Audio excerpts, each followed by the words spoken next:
DSP is Amazon's demand side platform. It's programmatic advertising. And essentially what it does is it gives you audience data. So on Amazon PPC, we're just advertising with keyword data, keyword and product data. So we're showing up for keywords, showing up for products.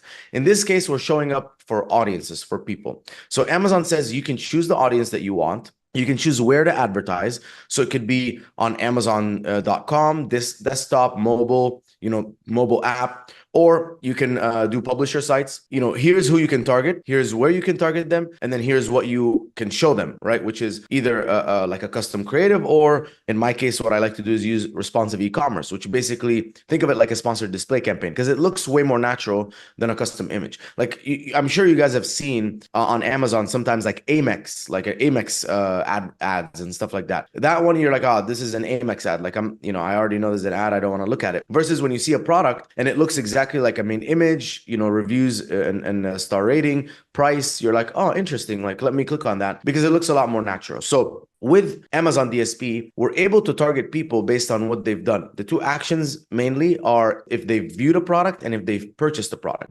Look at the funnel on Amazon and it looks something like this. PPC would be somewhere here, right?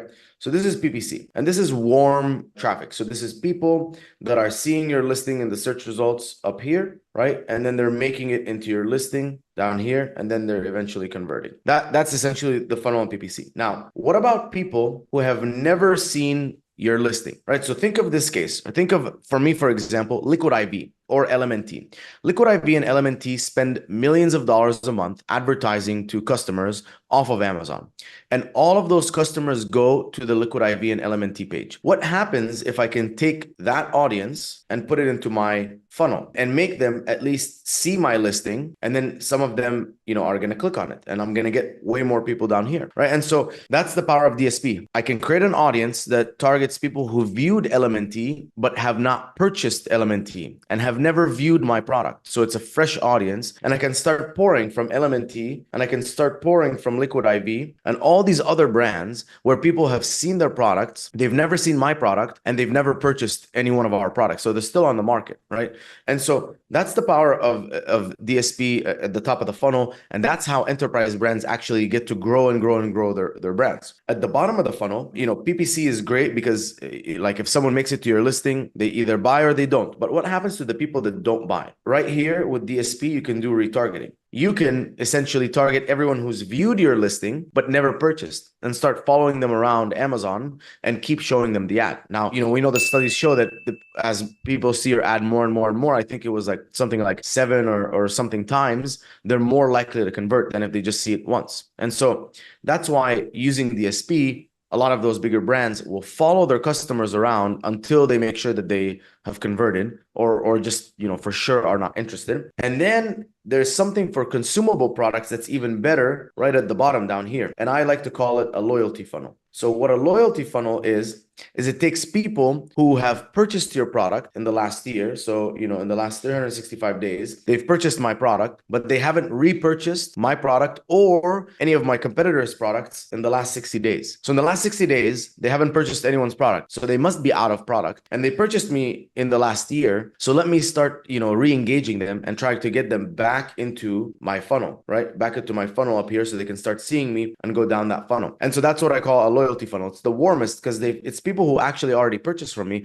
I'm just reminding them to purchase again. With PPC and DSP, like you get way more of a full approach instead of just having this, right? Where people are seeing you on the search terms and then they're either buying or not buying. Now you're getting people who would have never seen you coming in the top here. You're getting people who didn't purchase you in the middle here, like or let's call it at the bottom here. People who viewed you but didn't purchase you, trying to get them to purchase you, and people at the bottom who already purchased you, bringing them back up to the top to make it an even bigger funnel, right? An even bigger top segment of your funnel. And so that's essentially what a lot of brands do with DSP, is that they have a way more structured funnel approach, right?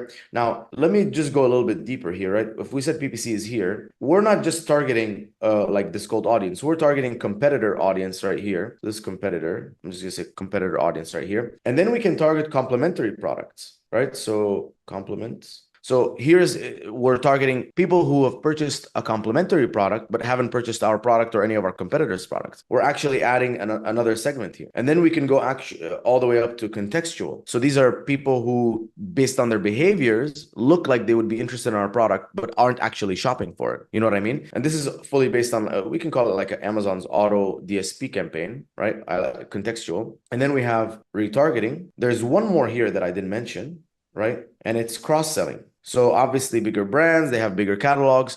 So if you've already converted a customer, why not try and sell them another product that makes sense to them? So, if you're an RV company, right, you already sold them like a brush for, like, as you're stepping into the RV, they can brush their feet. Every single RV needs a tongue scale. Why don't you advertise your tongue scale? You know that there are RV buyers. You know that they already trust your brand because they bought a product from you, and hopefully they were happy with it. So you add that segment. And then at the bottom, you have the loyalty segment. And that's essentially the full funnel. See, we started out with PPC. This is just, keywords and product targets, right? We only had 2 areas of visibility, keywords and product targets. And look how much more we added with DSP. And this is why bigger brands are able to scale way more, because yes, this is not going to convert as good as PPC. The ROAS here, if my PPC ROAS right here is a 4x, this is probably going to be a 3x. And a lot of people don't want to do that, right? They're like, no, if I'm going to do DSP, I want it to be even more, right? At the bottom here, you might have like a 7x, right? But if you combine the two, you're probably going to be left with like a 3.5x ultimately, because this is going to be a small pool of customers. This is going to be where the big scale comes in and keeps adding more and more and more people to see your product. And ultimately that's marketing, right? It's more and more visibility. And the more people see you, the more they're going to click on you. The more people that click on you, the more they're going to convert over time. But yeah, that's essentially the final thing that I see big brands doing.